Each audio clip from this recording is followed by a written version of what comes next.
All right, the Sassy light is on, which means I am excited to welcome our next guest to the Misfits podcast. For today's episode, I wish my Sassy light had bells and whistles on it to match my excitement.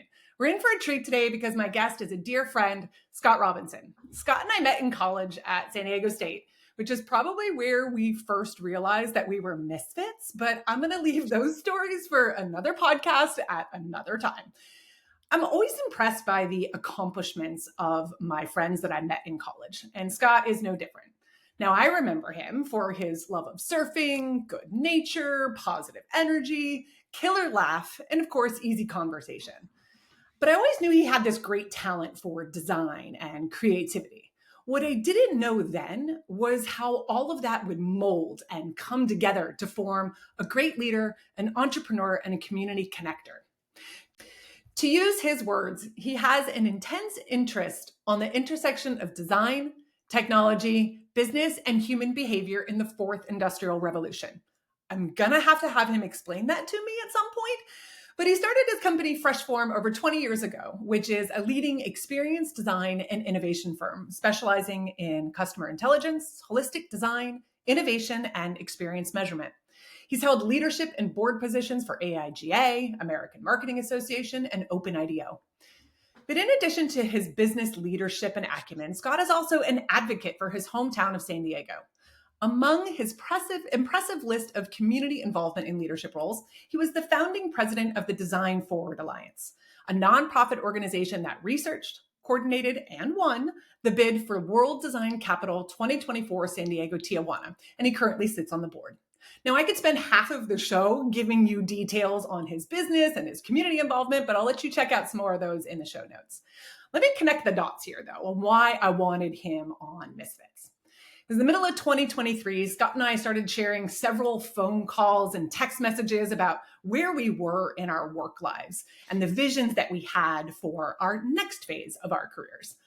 And then I lost my job at the end of that year, and we quickly planned a meetup in San Diego. And I don't know about you, Scott, but I can still picture the setting of that night. And it was our dinner. It was 70-degree weather, rooftop overlooking the water.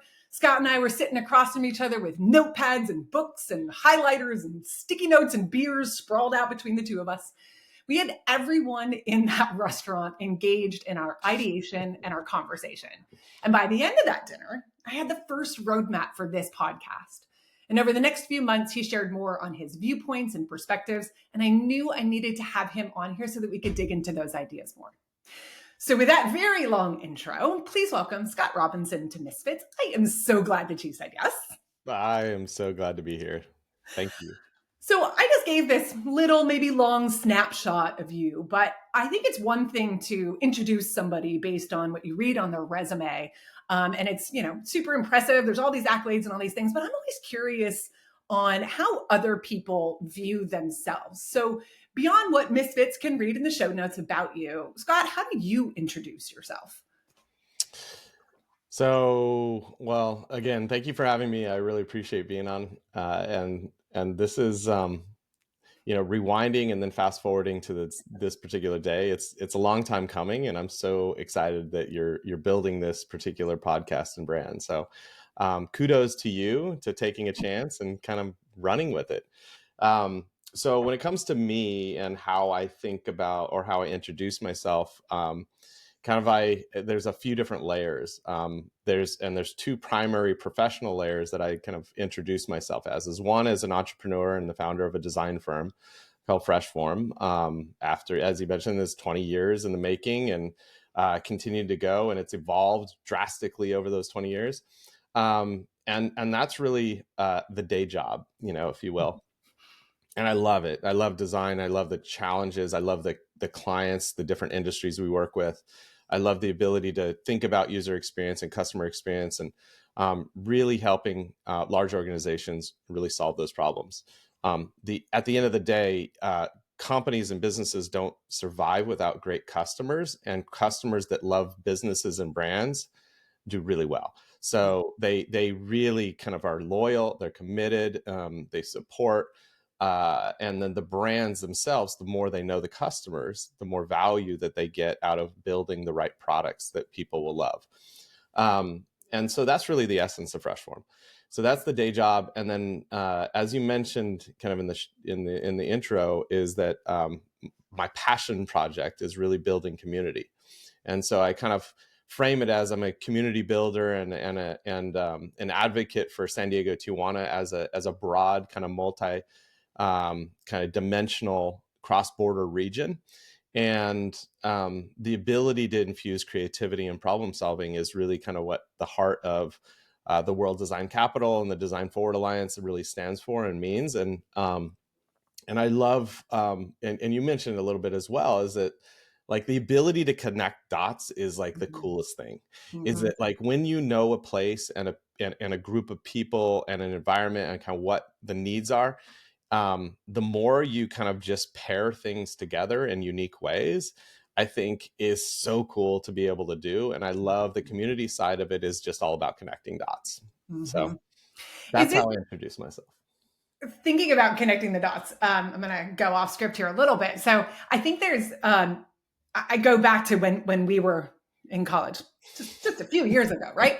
When you think about like where you are now, would you ever have had this in mind? Like, was this part of your vision back then about what you would be doing right now? Well, I love San Diego. I'm not going anywhere. I'm going to do everything I can. I know it's super unaffordable as far as kind of a reason, like it's just a crazy environment. I mean, you look at the headlines and everything there, but I love this place. And I think that there's so much to give back to the community that I love so much. And then also that the community has yet to be able to blossom and grow.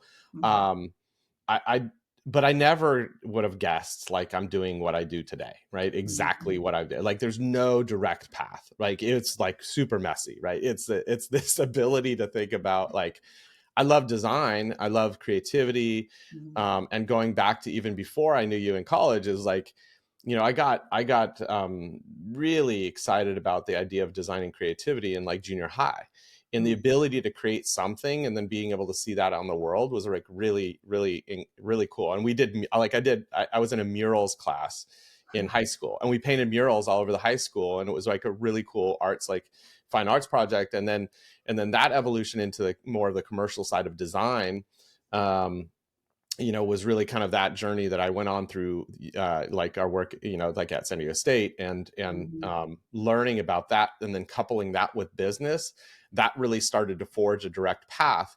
But it was a really indirect kind of, journey over the last few years, right? Just because it's only been a couple of years since we were in college, right?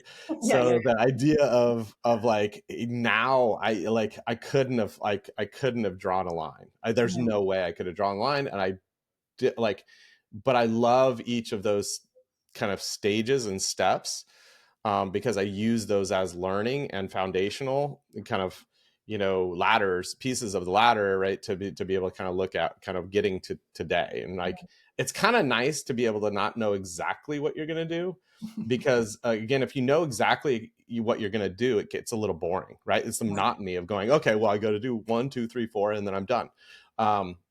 No, like, leave a little bit of space for spontaneity and kind of like, a little bit of a left turn or right turn, that you didn't expect. And then next thing you know, you like take that and leverage that to kind of the next stage of your career. And that's kind of what I've done.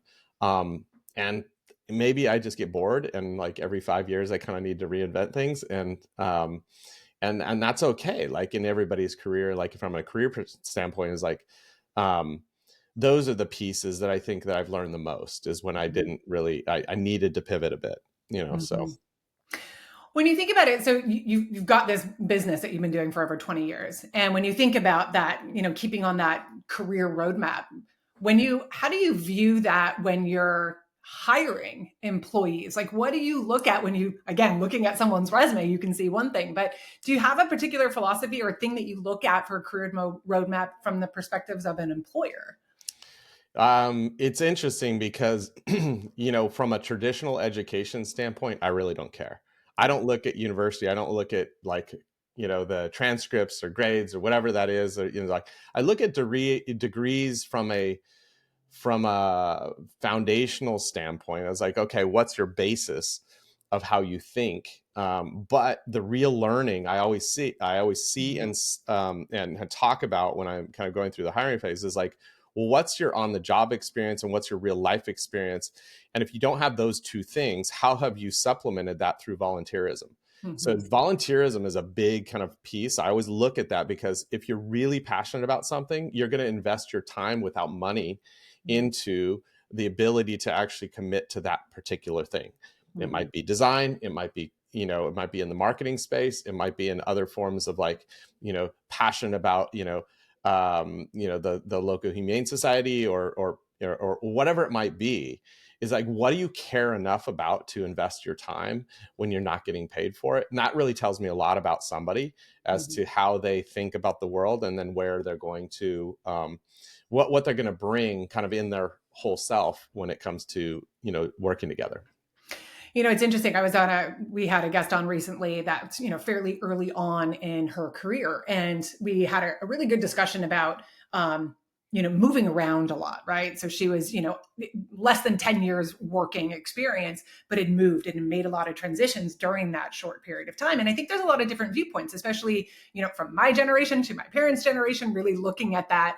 Man, you've only been there for 2 years. Like, what are you going to do? Versus like, I've been here for 27 years. And when you think about that and your own evolution, so you've had Fresh Form for 20 years, you're an entrepreneur. Like, how do you think about that and those transitions within a particular company for your own and for how you look at those coming into your world? Can you share a little bit more about that? Yeah, so one thing you get to know about me is I always have a point of view, right? I always have. I never like I Why don't I have a call lack. you? Exactly. I never have a lack of things to say. But for this particular point, I think the important piece is that I personally like. I feel because I have this one job, meaning my company for the last 20, I think I feel I'm unemployable. Like it's weird because I'm like, I've done a lot. We've been able to do really, really amazing work. But I think people see that as like, hey, one thing. It's like, like they don't have any diversity in the work or the companies that they worked with or whatever it is. So I don't know, it's just a personal thing. But and then when like I had a friend too, he was looking at making a change. He had been at a company for I think 18 or 20 years, and he was like, people saw that as saying, look, you only know that one business, right? And it was like, in the HR and kind of payroll space, and you're just like, are they versatile enough to be able to move into fintech or into some other type of industry? And so being at one place actually can be detrimental in some hiring kind of managers' minds. Um, I look at the versatility of bouncing around as to the idea of being able to see the world differently and see the different perspectives with different businesses.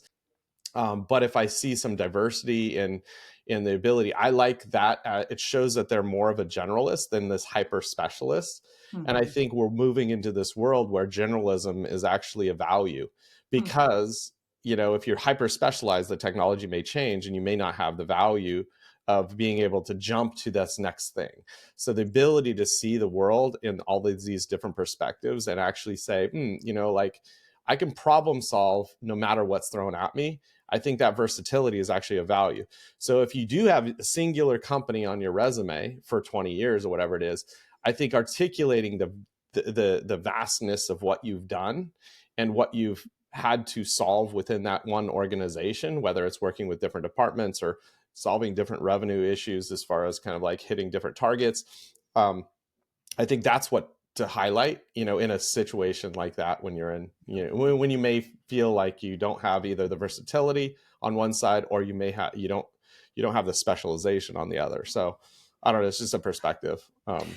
So when you think about, Scott, even just your own journey, right? Being in one business for 27 years or 20 years, I won't age you that much. When you've been in that role for 20 years and kind of owning this business, there's so many little different pieces that come together. I mean, it's kind of that same view that you had kind of building that business. You're more than just founder and CEO of a company. There's so many pieces that all came together.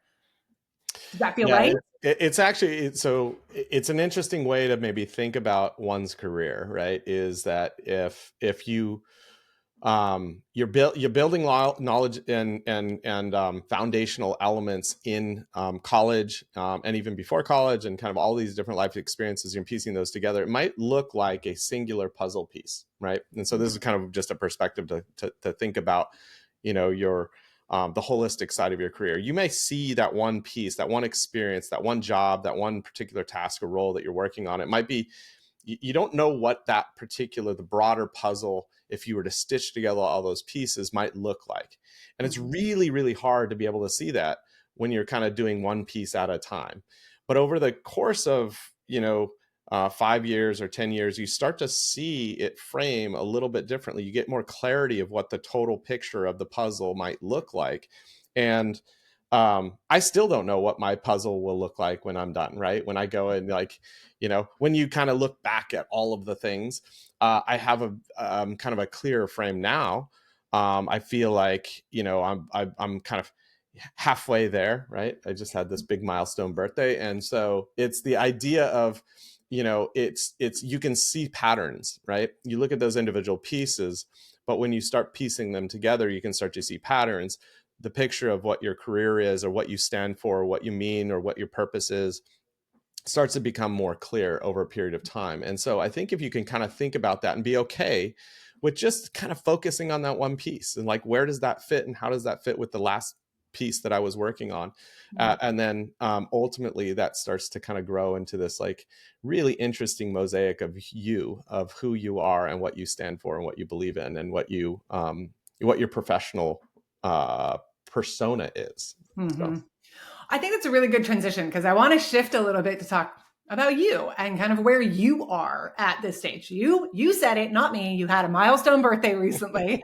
So when you think about like everything that you've created today and what you've built over, the course of this career, what stage are you at now, and how are you evaluating what's next, what that next puzzle piece looks like? There's well, yes, the big milestone, and you're not far behind. So I'm just gonna Oh, say thanks for that. that. So we did go to college together. So so touche on you, but back to Thanks. you. So I think so it's interesting. I think so I've kind of broken down one my career, but also two, the business, into almost every 5 years there's this opportunity for reinvention, and it's the business itself, right? It's yes, it is a design firm, but over the course of the 20 plus years that we've been, it's almost 25, that we've been involved with the business, it's actually changed from really focusing on kind of mobile and digital design on like mobile websites and things like that at the very beginning, to into digital marketing, into a branding agency, and then back into more focused on user experience for products, and really kind of that stage of user experience for products and overarching customer experience for companies. That transition in every 5 years on saying, look, where are we from a relevancy standpoint in the market, and then two, where are we in the from a passion standpoint? Is that right for us and the talents that we have on the team? And if we look at that, it's very coupled with who I am as and where I'm at in my own professional career. And so now thinking about, we're kind of hitting another five-ish year milestone. It's really not just looking at the next 5 years, because the next 5 years are going to be very, very interesting and different with a lot of the technical advances, and everybody talks about AI and everything, but I do think AI is very transformative in everything that we're doing. So I think it's time to step back. And at the intro, we talked about the fourth industrial revolution. So the fourth industrial revolution is this idea of us moving into the next stage of what technology and human beings, and our interaction between those two things, what they mean for the world, and how the economy is going to evolve in that particular area. And so World Economic Forum coined that term, fourth industrial revolution. And when it comes to thinking about 3D printing, about wearables, about human, devices that are implanted or wearable or something they're, modifying or understanding kind of um, what our biology is doing, and quantifying some of that, through data and analysis, and then the ability to think about artificial intelligence as a way to augment how we operate in this world. I think it's a time, and this is the transition point for me, is that I think it's this incredible opportunity to learn, to embrace all of this new interesting technology and how it benefits humanity, and then um, where my passions will connect with the ability to also make an income and a livelihood.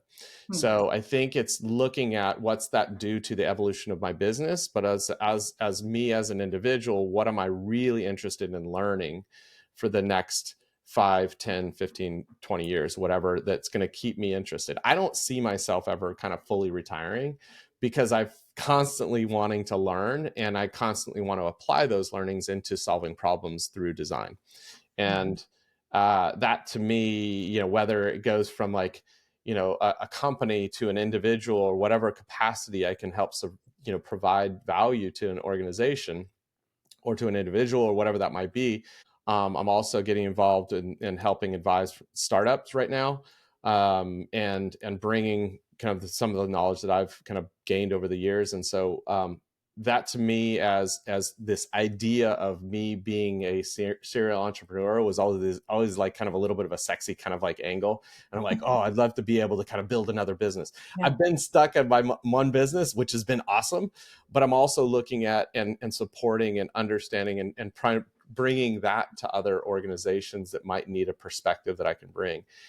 So there's really kind of three parts of thinking about the next stage of my career, and it's really the business of fresh form, which I think is incredible, and like we have a great team, and it's an amazing place right now. The second part is really thinking about advising to startups and organizations that are mature, that really need a perspective of design and artificial intelligence. And then the third area is really thinking about the community, continuing to be a part of my career. Is as I started, the podcast is really thinking about like these two sides of me. The community, I don't want to ever let go. I want to continue to invest in it, support it, and possibly even get more involved with it, as the transition of my career, as I go into those sunset years, or whatever they call it. I think that to me will be a very exciting time to be able to provide in a nonprofit world or a community-based, environment. How can I continue to invest in the community and ensure that my family can stay here, and we can, advance what we started. It seems like it's such a great evolution, right? It's, you talked about, I had this idea, doing murals in junior high school, and then going into high school, and then going into college. You can kind of see this common thread of creativity, and it's taken all these different forms. But it's like you went to the thrift store and bought like 8 different puzzles on the world of creativity, and you have a couple of them going at one time, but man, you put all those puzzle pieces together, and what a cool and beautiful mural that will end up being when you do decide to actually go into that sunset. Which is kind of brings me to a question that I have around, how do you know when it's time to make that change? Yeah, I would say that it's never about time specific. It just happens to, if I, look backwards, that's how it's worked out. I've never kind of said, hey, it's time to switch, and evolve the business or evolve my career in that way.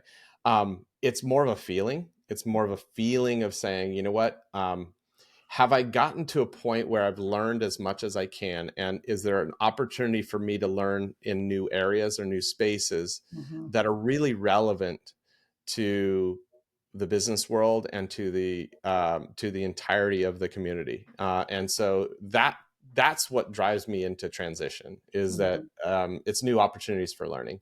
I love going into new industries.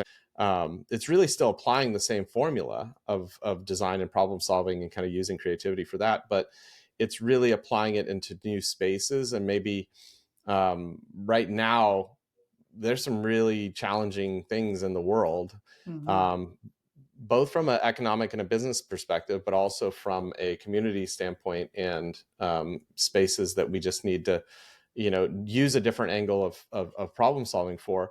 And I think that's what's exciting, is like, how do we just kind of apply those principles? And this is where the formal education is like, bring those formal education pieces as the foundational puzzle pieces, that first edge piece that you kind of started to lay out, is like, how do we add that, and build on that and use that as a little bit of that pattern, for, what you might do. Is like, you don't have to reinvent from scratch every time. Yeah. What you can do is you go into that next stage with a really strong base, and that's what makes that next transition more exciting. It's a little daunting because maybe there's some unfamiliarity, whatever, wherever that might be. You're like, it's uncharted territory, but that's also the exciting part for Yeah. me. Yeah. It's challenging for some to like, but I love ambiguity and like going, okay, well, let's take that mess and create some structure and understanding, and then like, define new ways forward on it. So Yeah. I love that constant exploration and the not being afraid or fearful of what you don't know. And exactly. maybe it's time to, take a look at what you do know and say, okay, that's good. I know all of that. I'm going to put that over here. I'm going to go learn something new and maybe change my thinking about what I thought I knew about Yep. AI, for example, because Yep. all of this is going to completely evolve and change, which then opens us up to new opportunities, whether we're sitting in the root of our job today and how we might think about doing that job differently based on what we learn. And it's just that, again, it feels, I keep coming back to this puzzle piece because it's like all of those pieces come together. And I'd love to actually do a puzzle that you don't know what it is that you're putting together, right? You have all these random pieces. And when it finally comes together, what you build, just that like, aha, oh, I can see it now. And that would be a really fun puzzle. If you know of any, That would tell be me. cool. Yeah. Yeah. Business So opportunity. I like this as a business opportunity. exactly. You think about, you talked a lot about how you're starting to advise startups and that type of thing. Mhm. So thinking about advising others who might be contemplating a career transition right now, all of our Misfit listeners, what tips or words of advice would you share with others who are thinking about embarking on a new transition? Great question. And I think that there's probably a couple key pieces. Is one is that your job will change regardless of whether you like it or not. So the question is what are you doing to learn about what it might look like in the future? So jobs of the future, the future of work, the concept of being able to see and look at the evolution of roles and responsibilities, but thinking of yourself not as just kind of like, this is a philosophy, and I'm going to go off on a little tangent, but it's the philosophy of what a human technical hybrid is all about. So think of yourself no longer as a pure human being, but you're augmented by data and information and technology at every step of the way. You look at your mobile phone in your pocket, right? You have every answer that you possibly could want at your disposal. It's only going to advance as far as being able to have that level of information at the moment's notice, and being able to think about a challenge that you're solving for a company, thinking about how you are, these terms, co-pilots and kind of some of the bots and some of the things that like really embrace that as an opportunity to learn, like how might that change, and take away a lot of the bullshit stuff that you don't like doing in your job, and focus all the energy on the things that really, that only your perspective, your experience, your education, your knowledge, and everything that you stitch together, how can that actually be applied more, and you use more of who you are, the uniqueness of you in your next role? I would say it's really kind of thinking about how your job role will change, and giving yourself and compartmentalizing an hour or two a day to being able to dedicate the evolution of your future workflow I think is a really valuable sense just for your personal learning, but also from a transition. And then you walk into a job that you're going to, and you're like, hey, I have a perspective on how we might kind of evolve this department on the way that we work, right? You can lead that versus let somebody else tell you how to do it. And I think that's a cool and very interesting opportunity. I think the other side of it is expanding your perspectives on what a network is. And I think you always look at the ability, you go into the vast sea of LinkedIn job submissions and all that, it's like, it's terrible, right? You go in, it's like you get lost, in all of that and all the algorithms and everything there. And I'm saying learn the algorithms, but also like, use the humanity to a humanity's sake, as far as the networks, the meetups, the ability to go in and find those, and the volunteerism. Going back to that piece of it is like, how can you connect with people so that they get to know who you are, and so you stand out when you actually go in and say, hey, I'm looking at an opportunity in this particular industry that offers these particular talents, and constantly going out and sourcing and putting that out into the world, I think is a really valuable kind of two-step process. One, learn how your workflow is going to evolve, and two, expanding your network with a variety of different areas in which oftentimes you're the only one in the group that has that particular set of skills. So if you go to a marketing meetup to go get a marketing job, you're lost, right? You're like, no, go to a startup community that doesn't have any marketers there, that are actually like, that are looking for somebody that's super, super unique and like you. And you go, oh, like, I've been looking for somebody like you, but nobody shows up at my meetups because of that, or go to, a real estate or whatever it is. It's like, but bring your talents so that you're the one,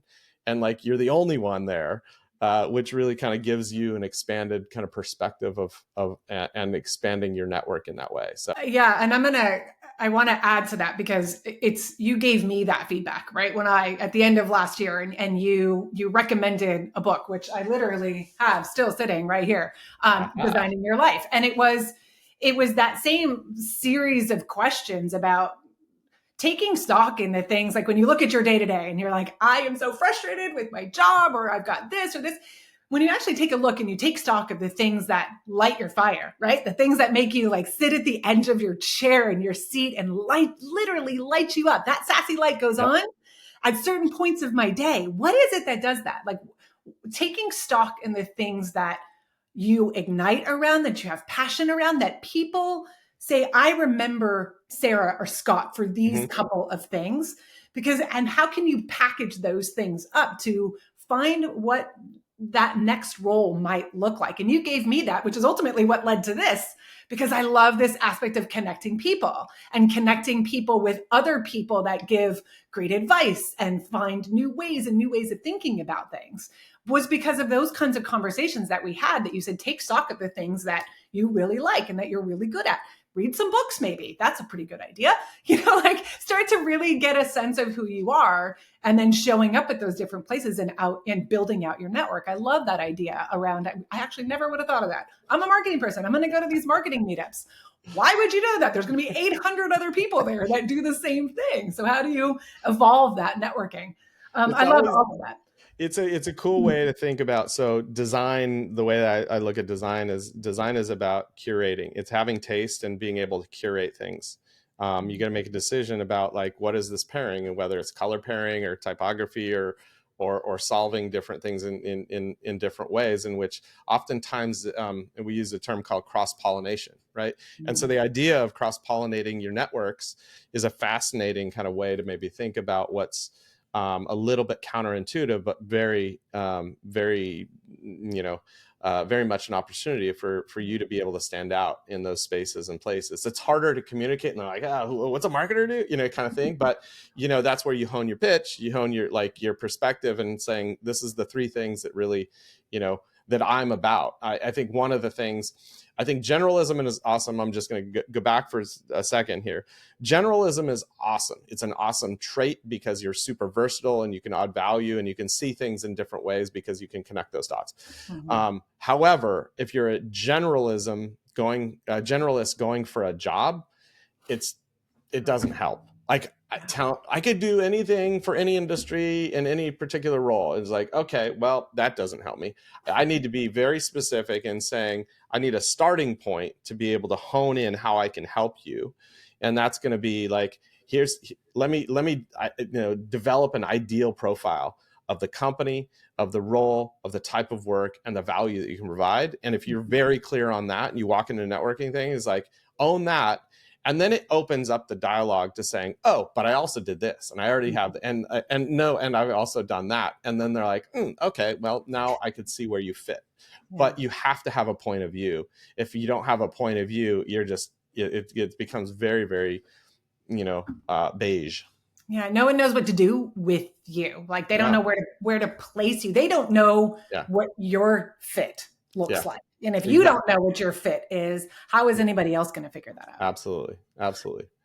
Well, wow, we could do this all day long. And I know, and we have. So unless I want 4 hours of podcast with Scott Robinson, which I will gladly do. I'll invite you back another time. We'll do it. But I want to close out with a couple of things just so that my misfits get to know the Scott that I know as well. So I'm going to ask you a couple of quick questions just about you. What is currently on your music playlist? I have diverse taste in music. So I'm constantly just changing my playlists. But I'll give you the spectrum of what's on my playlist. Halsey. I love, again, she's just amazing, right? Machine Gun Kelly, Barnes Courtney, Buena Vista Social Club. I've listened to some Beatles recently. Face to Face, Bad Religion, Pennywise,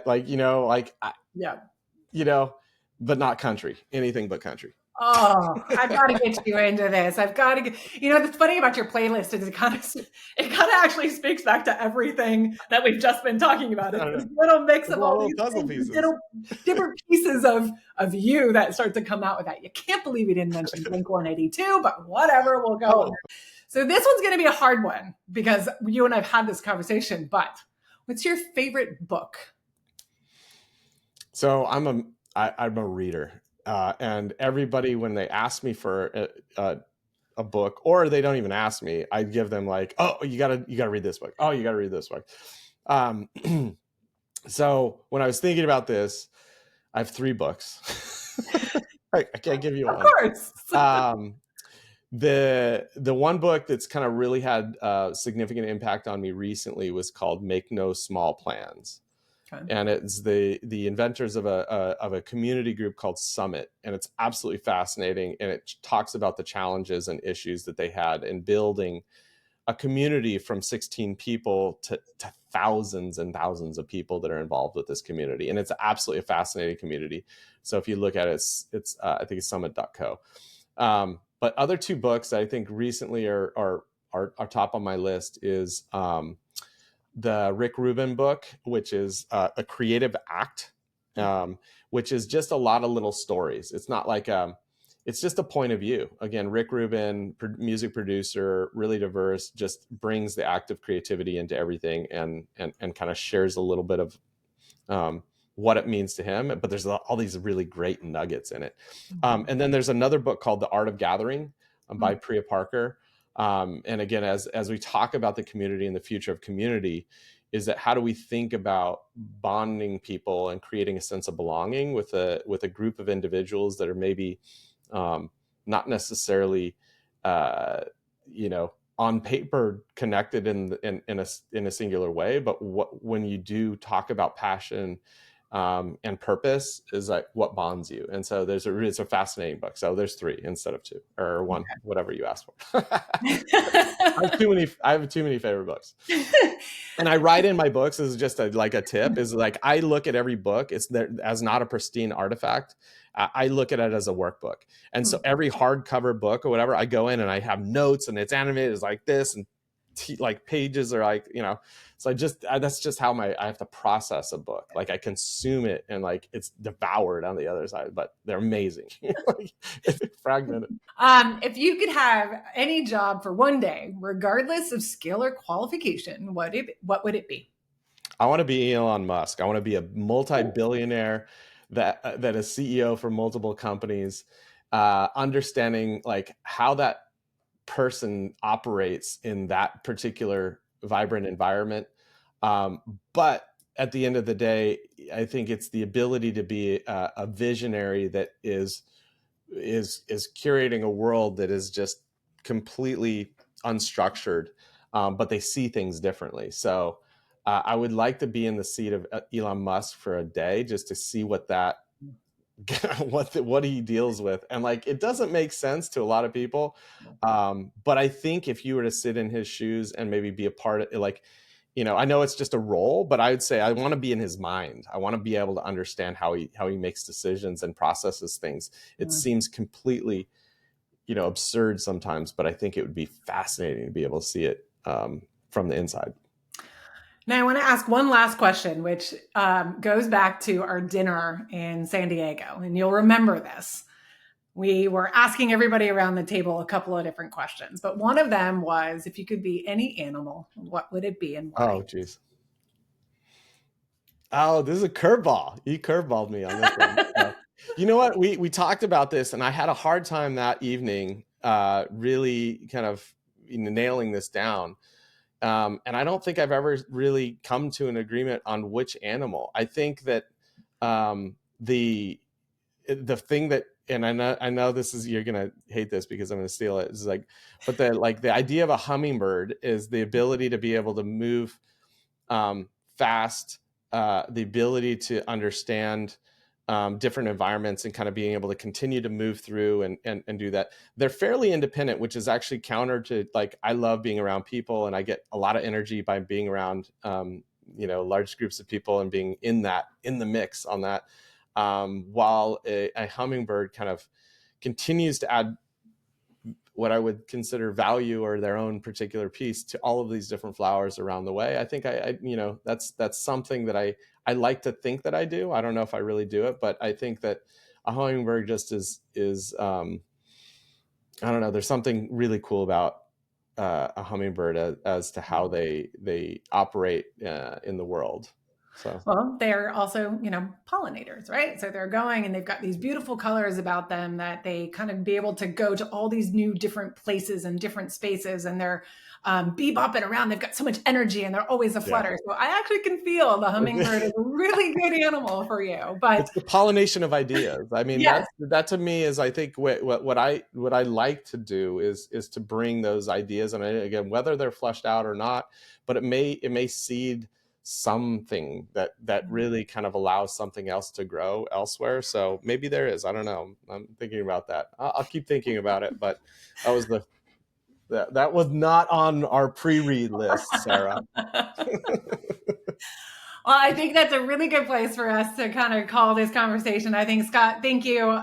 This was exactly what I wanted it to be. Thank you for coming on the show. Thank you for sharing your perspectives. Thank you for continuing to be the pollinator of ideas for me, and now for so many other folks, of just discovering different parts about yourself, learning to find where that hummingbird is in that puzzle and what that puzzle is ultimately going to be, and then keeping those edges a little bit raw, because there's always new puzzle pieces that I think can be added to that. So thank you for sharing, and thank you for being your awesome self.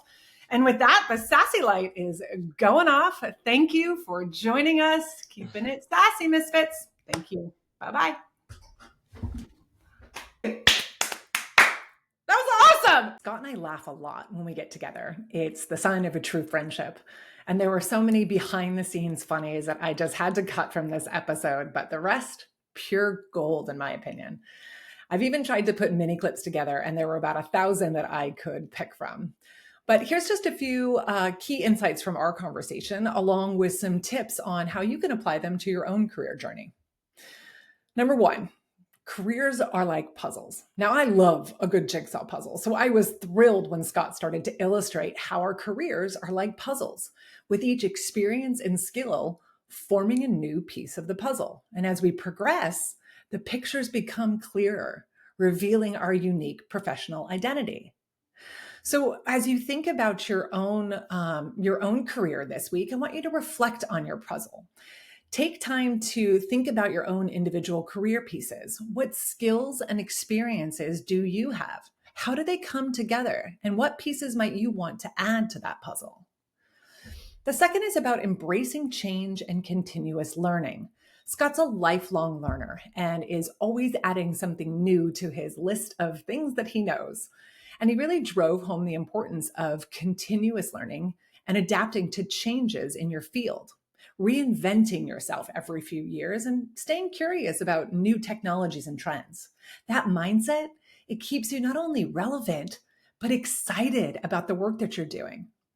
So, an action item here, and I'm going to challenge you and myself to set aside an hour or two each week to learn about emerging trends in your industry. This could be reading an article or taking an online course or attending a webinar. The third is the value of generalism. So, while specialization has its place, Scott highlighted the growing importance of being a generalist, one who can connect the dots across different areas and adapt to new challenges. But I also think this comes down to knowing your unique value proposition. Even as a generalist, you need to know how to sell yourself. You have to have that clear, specific value proposition when you pitch yourself. So, an action item for you: define your ideal profile, the type of company, role, and work where you can provide the most value. Use that to craft a compelling elevator pitch about yourself. And the fourth point is around community and networking building. Scott stressed the significance of expanding your network in unconventional ways, seeking out diverse groups where your skills stand out.